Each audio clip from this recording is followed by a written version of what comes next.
We'll show you what we can do with a load of balls and a snooker cue. Pot the red, then screw back for the yellow, green, brown, blue, pink and black. Snooker loopy, that's our we're all snooker loopy. Bum bum bum bum. Hello and welcome to another episode of the Snooker Loopy podcast. My name is Tom Mayhew and I'm here as always with my very, very good friend. It's Big Bill Hannard. Thank you very much. Good evening, Hazel. Good evening, everybody at home. Lovely to be here. Do you have a beer on you, Bill? Is that what you're drinking tonight? I don't.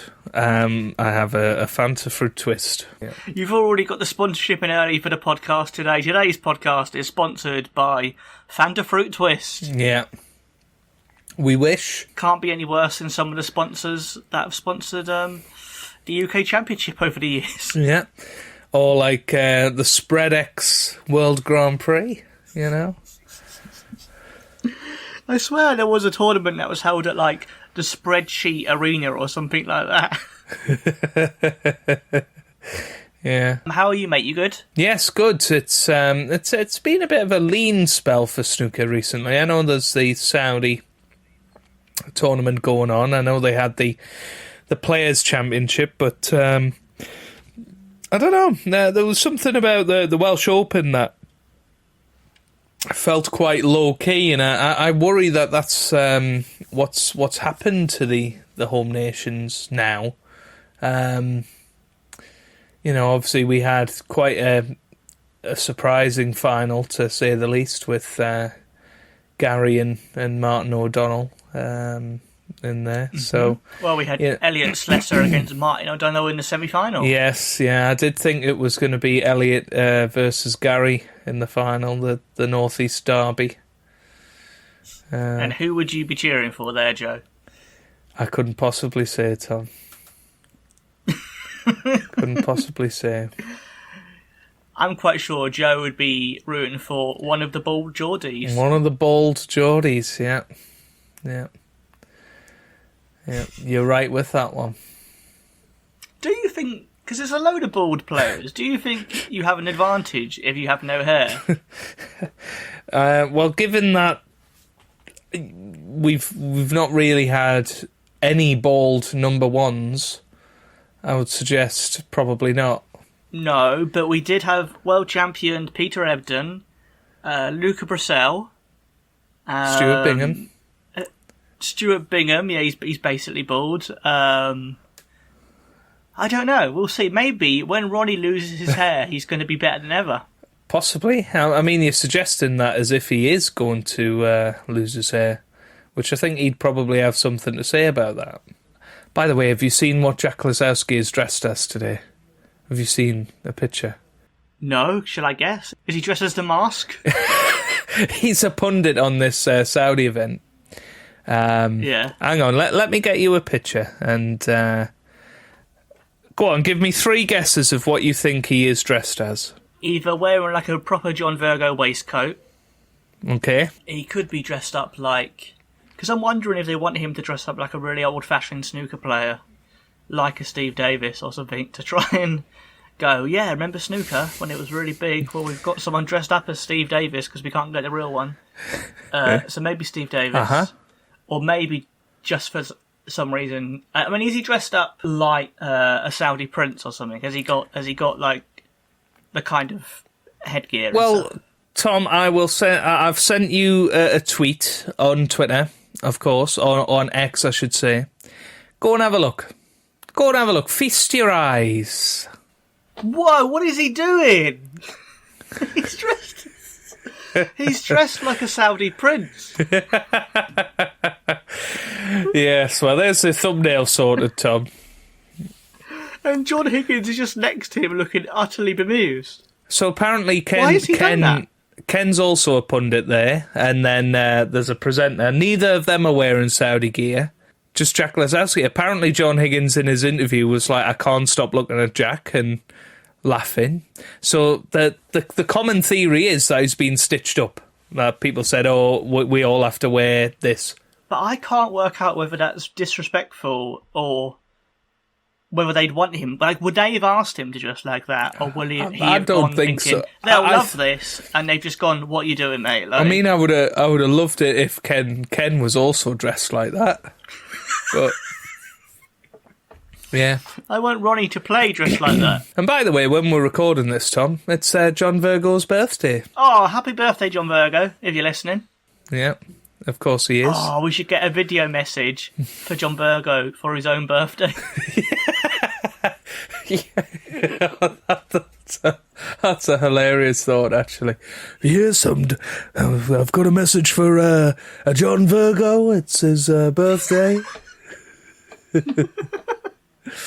Well, funny that. It's my birthday today.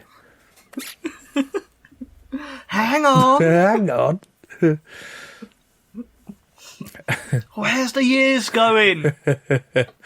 Yeah, so, there's a lot of money on offer for the short format, but they are offering $500,000 if anyone can make a 167. Can you imagine how gutted you'd be if you made a 147 and then you missed a golden ball? Well, yeah. I mean, you've got to... I think we said this last time. You've got to channel your inner Jasper Carrot on that shot, haven't you? I mean, what would be great split or is... steal, Joe? Yeah, I'll split the Reds and steal the prize. There you go. Split and steal. Maybe someone stole Jack's clothes and that's all that was left. Yeah, possibly. Chloe, Leanne, I want you to reveal the balls that you have chosen.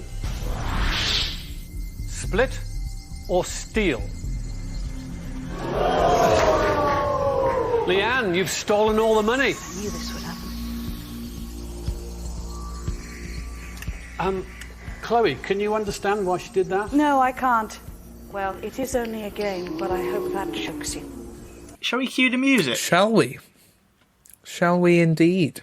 I think we should. And this episode, Cue the Music, is organised by you, Joe. It is, yes. So I was... I don't know what I was doing particularly, but I've seen somebody commenting on something on Twitter and saying, oh, have you ever seen the Alex Higgins 147 song?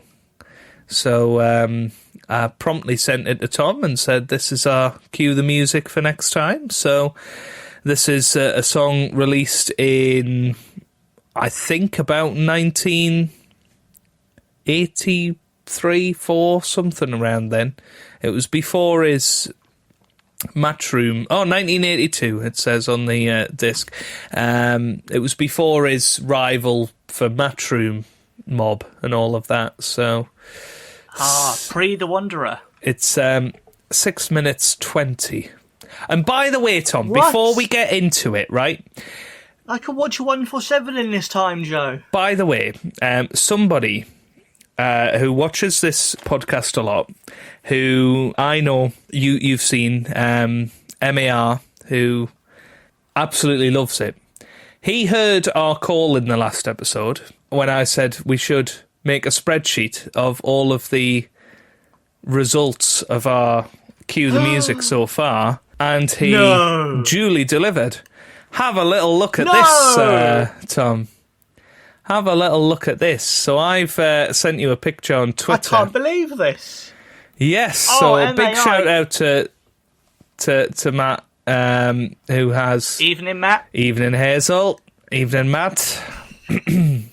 Matt Selt. No, don't insult him like that. So he's put it together. He's put Tom's score, Joe's score, and the average score, and then he's ranked it. So what is very interesting is that the Wanderer is actually the bottom of our league table at the moment, and that was from episode 7. You scored it 4, and I scored it 2.5. Gives it an average of 3.25. What do you think the top of the list is? Everlasting Love, right? It's third. Third What? Everlasting Love, yeah. So the Mark Selby snooker song is above it. That got 9.9. Everlasting Love got 8.8. And top of the pile is Snooker Loopy by the Matchroom Mob. And we both gave that 10. Hold on, I've just got this up, Joe. I mean, Did we really give John Virgos against Snooker Loopy an 8 and a 7? I think we did. You gave it an 8, I gave it a 7. You gave it more than Stuart Bigham. I mean, we also gave Let Me Entertain You by Stephen Hendry's Rubbish an 8 and a 7. So, yeah. We made mistakes early on, that's all I can say. Whereas Chasing Cars by Mark Selby, we went a 5 and a 6. I honestly can't believe the Romford Rap is 19 out of 21. I feel like that was harsh. Well, the bottom 3 are the Romford Rap, Hazel Irvine, and The Wanderer. They're all songs that were officially released and recorded in a studio. Yeah. And at the moment, they're behind every song by Stephen Hendry and Ken singing Catch the Pigeon.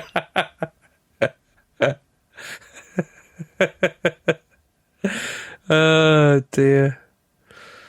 It's a cracker. Right, shall we give Alex Hurricane Higgins, A Song for You, 147, a go? Quick as a wink, I'm on to the pink, hear a little cue ball crack. Only one to go, and I really had to go, but Hurricane will miss the black.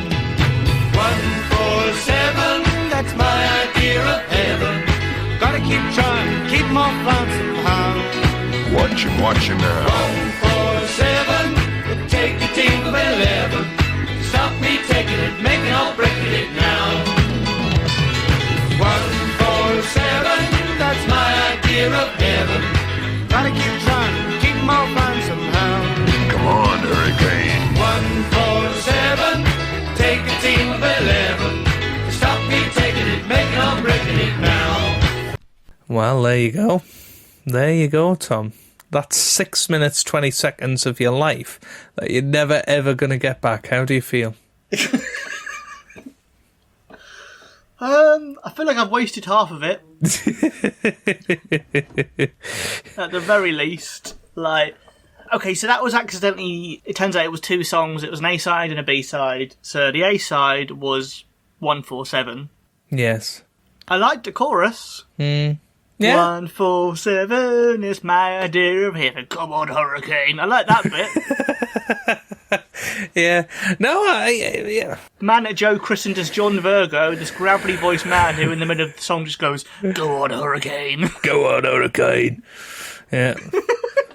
We've got to be very careful how we rate these songs, Tom, because now we know... we have been so far. Well, yes, now we know what we've given other songs. You know, I think that first one... Yeah, I don't know if you got the vibe, but certainly early in the song, it sounded a bit like Snooker Loopy. Yeah, it sounded... I'm not going to say Chaz and Dave nicked it. I think they might have been influenced by it and gone, that's a good idea. And that might be why Alex Higgins is not on Snooker Loopy. Possibly, yeah. I think it also had shades of the Mark Selby snooker song, the chorus, I think. Yeah. It was an earworm. The 147, that's my idea. I can see that getting stuck in your head. Yeah. It just went on a bit. That's all I'll say, is that both of us were like, oh my God, there's still 4 minutes of this left. And luckily there wasn't. There was actually another song. Well, some would say lucky, but then... that first song, I really liked the chorus, but I despised the verses. Yeah. If I could just have the chorus, I'd be fine. I didn't really care for the rest of it. So what would you give it out of 10 then for 147? Oh, it's so hard, because now I know the scores, Joe, and I know what I'm doing. I'll give it a 6.5. I think the chorus would get an 8, but I think the verses get a 5. So I'm gonna go for a 7. I enjoyed the chorus. I did actually like the weird gravelly man who just would come in and go on, Hurricane. I don't know what any of that's about. So if anybody is an expert on that song, perhaps knows Alex personally and could ask him. If anybody is an expert on that song... Yeah, and knows the history of it. Please let us know who the Gravelly Man was and why the Gravelly Man exists in there. It might be the world's first use of like a hype man in music, just someone bigging him up throughout. I mean, it could be. It could be. Yeah, just didn't quite catch on. But then, of course, it moved on to the next song, which I can't even remember what it was called. What was it called? Out of the Pockets or something like that, wasn't it? Life's in the Pocket. Life's in the Pocket, yeah. You've got life in the pocket, it's in the bag. If you don't let your problems become a drag, just treat those bills like a game and play it cool like a friend. Your safety shot is to screw up the lot. Life's in the pocket, baby, it's in the bag. Which starts off quite nice, a nice little sort of synthy start, but when he starts singing, that's when it all goes wrong, really. And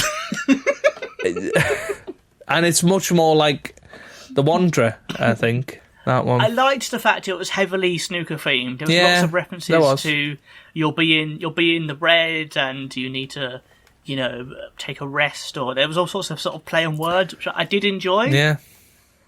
But he's no Joe Johnson behind the mic. He's not got everlasting love from us, I'm afraid, on that song.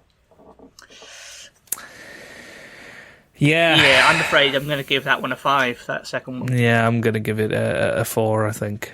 I think it deserved to be a B-side. And yes. Yeah.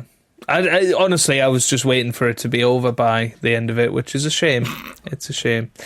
But, who would have thought? I mean, I'm looking at this list now, and we've done 23 snooker song reviews. 23, Tom.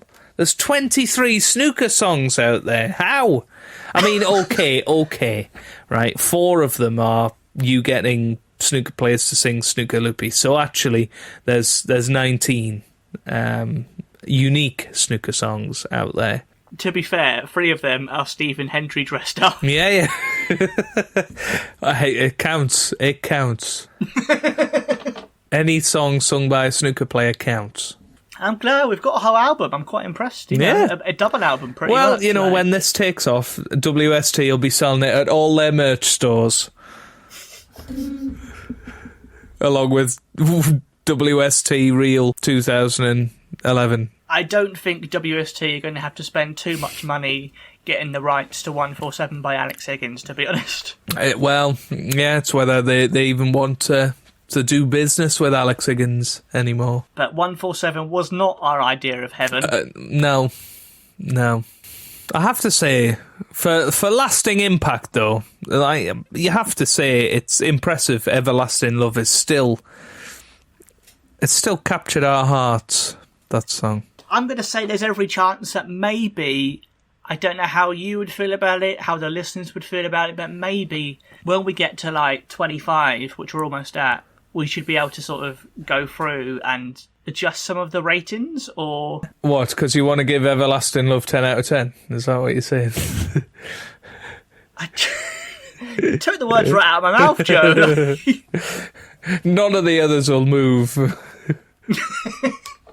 Yeah, basically, what I'm saying is maybe we should just change that to a 10 and just... I'll go back and edit the podcast. Yes. And it'll be you going, I'm going to give Everlasting Love, and it'll be me going, a 10. Go on, Joe. Go on the shoe. Oh, I did like 147 for that. I'm tempted to give it more now just because of that. And that's why the rating system is so flawed. Yeah. Oh, well, thank you again, Matt, for doing that. I think I might try and set up some sort of page on my website where I can list those scores. So yeah, I mean, he said he'll send us the spreadsheet, so we should be able to get that. Please do, mate. That'd be great. Yeah. I know he's a big fan. I know he's a big fan of the John Virgo impressions, especially. So there you go. He'll probably appreciate the "Go On, Hurricane." Well, do you, Joe, for Matt, do you want to do an impression of John Virgo singing "Everlasting Love"? Everlasting love. Where's the cue ball going? I'd give that a 10 straight away. If we can add that to the spreadsheet, Joe Hannard singing "Everlasting Love" as John Virgo, 10 out of 10. Yeah. There you go. Sorted. You know the theme for Big Break was that sung by John Virgo? No, it wasn't. It was that was a song that was already recorded before Big Break, okay. I believe, and they just used it as the thing. Okay. But a future Cue the Music, we should do the Big Break theme. We should get John Virgo to sing it as well separately. And I was thinking we should do the what on whatever it's called. Where's the Cameo. Keyboard.com? Is that his website or whatever it is? I forgot about that. Yeah. But we should also do some of the other sort of snooker songs, like what's the one that goes like Yeah, the BBC snooker theme. I can't remember what it's called, but yeah. And we should do the different versions of that. We should do the original BBC version, the BBC version that they now have, and the World Snooker Championship version of it. Okay, well, look at this. Matt, get your spreadsheet ready. There's going to be a few more entries. Oh, and there's another one for Snooker Nation Championship. 9. But we should definitely. I still need to know who that fucking referee is. I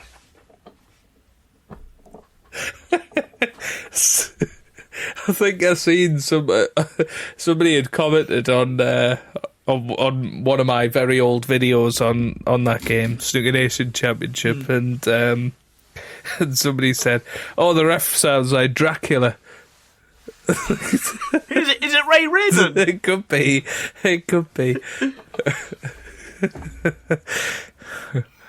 Amazing. Absolutely brilliant. There we go. I mean, we run the serious risk. I mean, it's 20 years since World Snooker Championship 2004. I mean, if we don't find out soon, this guy could be dead. Like, you know, I'm assuming he wasn't in his 20s when he did this, so... He has the voice of an old man, doesn't he? Like, it's... It could be Ray Reardon. Quick, we need to find Ray Reardon. That was the name of an episode, wasn't it? I don't even know what we wanted to ask him. No, we wanted to find out because he released a song, didn't he? Oh, and we can't find it anywhere. Yeah, there you go. But his was probably the first ever snooker song, and God knows where it is because... Yeah, surely Joe Davis sang a song. Maybe. The 1940 World Snooker Championship final between Joe Davis and his younger brother Fred. Is a quote from which video game? World Snooker Championship 2004. Well done. And that was an exceptional impression once again, mate. Genuinely. I think you should go on Britain's Got Talent with these impressions. Oh, because, they'd really want to hear my impression of a dodgy Ted Lowe from a dodgy snooker game. Just go on, hold the case in your hand, go, do you remember the guy from this game? And then do the impression. Just look at Simon Cowell's face. Yes. Dear. Over to you, Joe.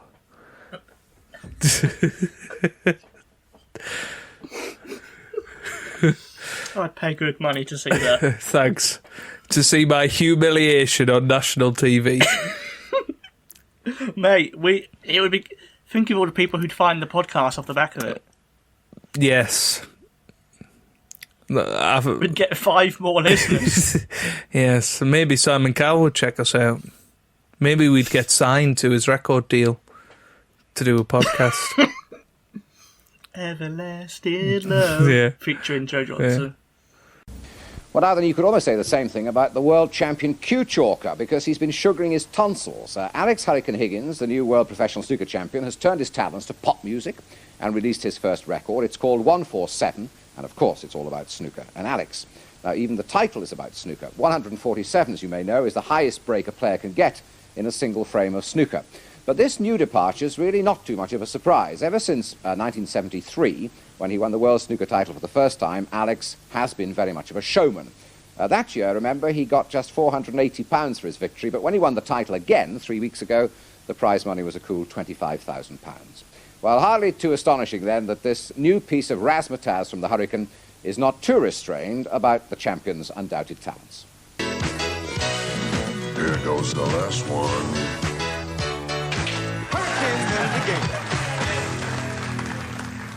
Well, I tell you what, Alex, though some of your friends might suggest that you might stick to playing snooker, which you do rather better than singing. How do you like the sound of your own voice? I was quite surprised, but there again, I'd love to try and make another one because I'm sure I could do a lot better because the first time I was very nervous and apprehensive and whatever. You haven't just made it, have you? You haven't made it since the championship. It's got quite a story to it, this record. When did you make it? It was made about 16 months ago, and I've had a bad time over the last couple of years. I haven't won many tournaments or whatever, and so it was shelved. And of course, there's a few lines in the record, for instance, like what a break, what a break, what a wonderful break, and you've just seen the break. So that's prophetic, that's come true. And it seemed I was fated perhaps to win the championship this year. Fine. Well, thank you very much for joining us. You play snooker like a dream. Good luck with the record anyway. That's all I'll say about that. Thank you very much indeed, and good luck this year. Inspired by your cue the music, I went on eBay and I tried to see if there's any Alex Hurricane Higgins merch. Okay. And the one sort of licensed item I could find was this item I've just sent to you here. Oh my goodness. The electronic cue ball. What on earth is this? Oh, you always have to give me stuff that I'm tempted to buy, don't you? It's Alex Higgins plays the electronic cue ball, and the quote on the front from Alex Higgins is, "It's great, even faster than I am." So what do you do? So is it like a game then? Yeah, it's a really sort of early electronic, basically pool game, I think. Required but not included are 6 HP7 batteries. I don't even know what HP7 batteries are. It's from 1980, this. So it's even older than his song. It says you can play straight pool, poison pool, or trick shots. 3 ways to play pool. It's not even about snooker. How very dare they? Does that put you off it? Are you not going to buy it now? No. Appears to work fine. There you go. You get what you see on the pictures. Oh, that's brilliant. That's awesome. What I found interesting about it is it's just like a really sort of early licensed video game, pretty much. But it's not like a console game. It's like I think that would have been a big thing in the 80s or the 90s. People would buy these little consoles where they'd play just a single game on it, and it wasn't like a Game Boy. It was just, this is the cue ball game, or this is the Game & Watch game, or whatever it was. And it's one of them with Alex Higgins on it, and there's a bit on, it says for 1 or 2 players, so there we go. Yeah. It's got a little description about Alex Higgins. Alex Higgins, incredibly fast breaking, started playing when he was 10. That'd be quite old nowadays, wouldn't it? At the age of 18, he won the Irish Amateur Snooker Championship. He was the youngest ever player to win the World Championships, and he has made more than 3,000 centuries, I think that says. I don't know if that includes practice. Maybe he's got a wall chart he hands them up on, I don't know. I mean, yeah, I don't know where they're getting that. When, how have you made? He went, I don't know, about 3,000? Yeah, about 3,000, babe. That's what he'd probably say. I just love how he's put his signature to it. I just can't imagine somebody taking this to Alex Higgins and going, please, can you endorse it? And him saying yes. We can't really say much about it without playing it. And I think one day what me and Joe are going to do is we're going to find a day one day and we'll try and collect as many of these weird games as we can. Like there's a board game that was endorsed by Stephen Hendry. I think there was a big break board game. There was a... And the Stephen Hendry action figure. Well, we're going to collect it all and try and actually play them and let you know how badly they hold up. If it's still available to buy, the Stephen Hendry action figure. 200. No, Joe, not again. How much is it? It's sold out everywhere. I think everybody just bought one after we promoted it. I think that's a sign of how impressed Joe is by Alex Higgins' cue ball game. That before the end of the feature, Joe's gone, yeah, I'm trying to go see if I can find that old one we talked about last year, if I can buy that for £100 instead. No, I think it's a great idea, buying all these old things. I just wish we could get them a bit cheaper. £35 seems a bit steep. £35 is a bit steep. That's a bit... That buys you an extra large Stu Bingham, you know. And if you don't know that Joe's referring to the Snooker Ultimate card, I want you just to imagine it does buy you a real-life extra large Stuart Bingham, and just take that information home with you. Yeah. You've got life in the pocket, it's in the bag. Pleasure as always, Tom. Yeah, it's been good fun, mate. Enjoy the Saudi tournament with Jack Lisowski dressing up. Yeah, I don't know what he's thinking. Awesome. Well, enjoy that, Joe. We'll be back probably very soon. I mean, it can't be... Oh, we've not even talked about you playing. Oh, go bugger. on. You can ask quickly, can't you? Well, at the end, not even for the podcast, I just want to know, because Joe's been playing more snooker recently. He had a league game, I believe, over the weekend. Mm-hmm. And Joe, how did it go? Let us know. Yeah, well, I won 5-0, so there you go. 5-0 Joe? 5-0 Joe, yes. What was your high break? 20-something, yeah. But he had a 42 in one of the frames and won that frame, so... Yeah, no, it's good. I'm officially second in the league at the moment, so with 11 games, 5 victories and 4 defeats. 7 victories and 4 defeats so far. You must be scaring the rest of the league. Then they must be going, where's this young buck coming? Where's the cue ball going? Yeah. And if you win, you get a tour card, right? Yes, that's what I've heard. Yeah, good. I'm looking forward to it. Yeah. Tour card and automatic entry into the World Championships. Hopefully. Into the World Championship semi-final, I've heard. That's what happens these days. I'm really glad it's going so well, and, you know, you'll be pro by this time next year, I think, Joe. Well, that's my guess. Here's hoping, eh? And then this podcast will really take off. If anyone wants to sponsor Joe to enter Q School, genuinely, I think we should do it. If anyone's got that kind of money lying around. And wants to is happy wasting it.